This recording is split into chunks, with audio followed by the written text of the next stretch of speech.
کا یہ بات پہلے بھی کئی مرتبہ آ چکی ہے کہ علم کا تقاضا عمل ہے. ہمارے طبقے میں اس میں بہت کوتاہی پائی جاتی ہے. حدیث پڑھتے ہیں، مشکاۃ شریف ہے، مشکاۃ الاثار ہے، حلقیۃ الحدیث ہے. اس کے علاوہ بھی تقریر کی کتابیں تقریر کرنے کے لیے یاد کرتے ہیں، اس میں مختلف روایات آتی ہیں، حدیث آتی ہیں. مگر جس عنوان کو موضوع بنا کر دعادار تقریر کرتے ہیں خود اس پر عمل نہیں ہوتا.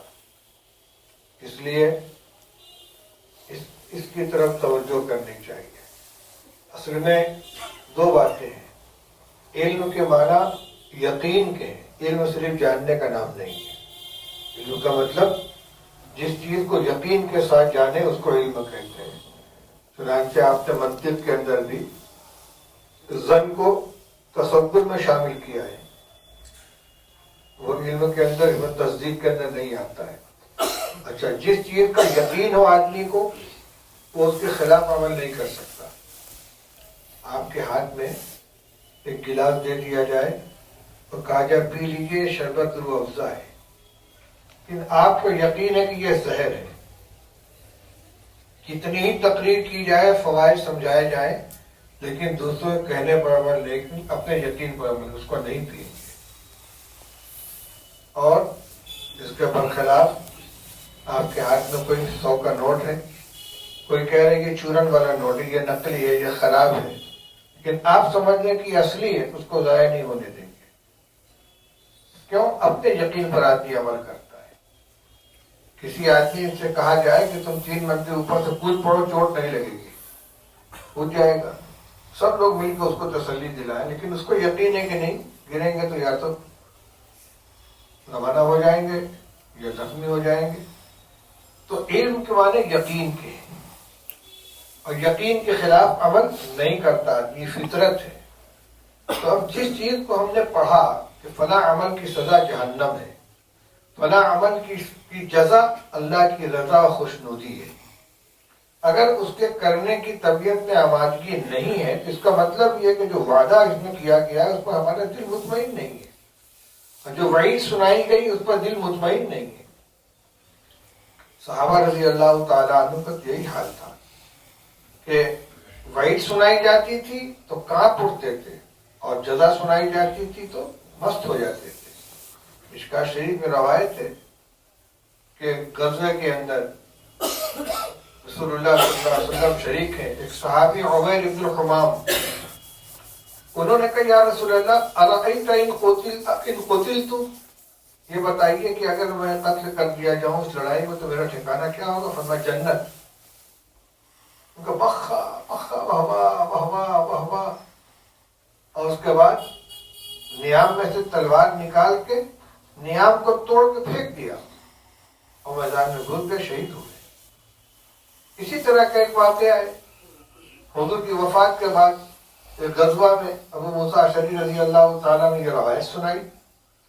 مجمع میں سے ایک شخص نے کہا انت سمعت رسول اللہ صلی اللہ علیہ وسلم، آپ نے سنا ہے خود؟ کہا ہاں. کہ بس اس نے تھیلی میں سے چند چھوالے نکالے، کھانا شروع کیا. اس کے بعد کہنے لگا لئن بقیت الی ان آکل التمرات انہا لحیات بعیدۃ، ان چھہاروں کو ختم کرنے تک کا انتظار تو بڑی لمبی زندگی ہو جائے گی. چھہارے بھی پھینک دیے، نیام بھی پھینک دی، تلوار لے کر گھسا، شہید ہو گیا. جنت کے بارے میں سنا، ایک نے براہ راست، ایک نے بالواسطہ. اسی طرح غزوہ احد کے موقع پر حضرت انس بن نضر رضی اللہ تعالیٰ اپنے ساتھی سے کہتے ہیں کہ احد پہاڑ کی طرف سے مجھ کو جنت کی خوشبو آ رہی ہے، اور بڑے اور شہید ہو گئے. اور وعید سے یہی معاملہ ہے. مشکاۃ شریف میں روایت ہے ایک شخص آیا عبداللہ ابن عباس رضی اللہ تعالیٰ عنہ سے کہنے لگا حضرت میرا پیشہ تصویر بنانے کا ہے. تو عبداللہ ابن عباس رضی اللہ تعالیٰ نے فرمایا رسول اللہ صلی اللہ علیہ وسلم نے فرمایا کہ جو شخص تصویر بنائے گا قیامت میں اس کو مکلف کیا جائے کہ اس میں جان ڈالو، وہ جان نہیں ڈال سکے گا. روایت فربا ربوة شدیدۃ، گھبرا کے گرم گرم سانسیں لینے لگا. ایسا ہوگا؟ تو انہوں نے کہا میں تو تجھ کو رسول اللہ صلی اللہ علیہ وسلم کی حدیث سنا دی، جو میں نے سنا تو کو بدلا دیا. خود صحابی نہیں ہے وہ، حضور سے براہ راست نہیں سنا ہے، لیکن ایک صحابی کی زبان سے حضور کی بتائی ہوئی وعید سنی. اس کا انجام کیا ہوا؟ گھبرا گیا. انہوں نے کہا اگر تصویری بناتے ہو درخت کی بناؤ، پہاڑ کی بناؤ، دریا کی بناؤ، جاندار کی مت بناؤ. حدیث میں ہے حضرت طلحہ ابن عبید اللہ رضی اللہ عنہ یا سعید ابن زید ابن عامر ابن نفیل رضی اللہ عنہ کی روایت عشر مبشرہ میں سے ہے. ان کے خلاف کسی شخص نے مروان کے دربار میں یہ درخواست دی کہ انہوں نے ہماری زمین دبا لی ہے. ان کو بلایا گیا کہ میرے بارے میں نے رسول اللہ صلی اللہ علیہ وسلم سے سنا ہے کہ جو شخص کسی کی ایک بالش کی زمین دبا لے گا 7 طبق زمین کا اس کو توق پہنایا جائے گا. میں ہی کروں گا. میں سمجھانا یہ چاہتا ہوں کہ کسی غلطی کے اوپر جو عذاب، جو سزا، جو وعید بتائی گئی اس کو یقین کے ساتھ مانتے تو اس کے خلاف عمل نہیں کر سکتے تھے، اور جس چیز کا جو ثواب بتایا گیا اس کے لیے جان تک قربان کر دیتے تھے. ہمارے یقین میں ان کے یقین میں یہ فرق ہے. اس لیے آج پڑھتے ہیں، سب کچھ جانتے ہیں، عمل نہیں کرتے. یہ یقین کی کمی ہے. ہمیں اپنے پڑھ تو لیتے ہیں، الفاظ تو آ گئے لیکن دل کے اندر ہمارے وہ نہیں اترے، تو پھر تو حقیقت وہ علم نہیں ہوا، وہ معلومات ہوئی. علم آدمی کی صفت ہے. برتن میں کسی چیز کا رکھ لینا اور ایک ہے اس کو اندر داخل کر لینا. اپنے جو مثال بتلائی تھی کہ پیٹرول کا ٹینکر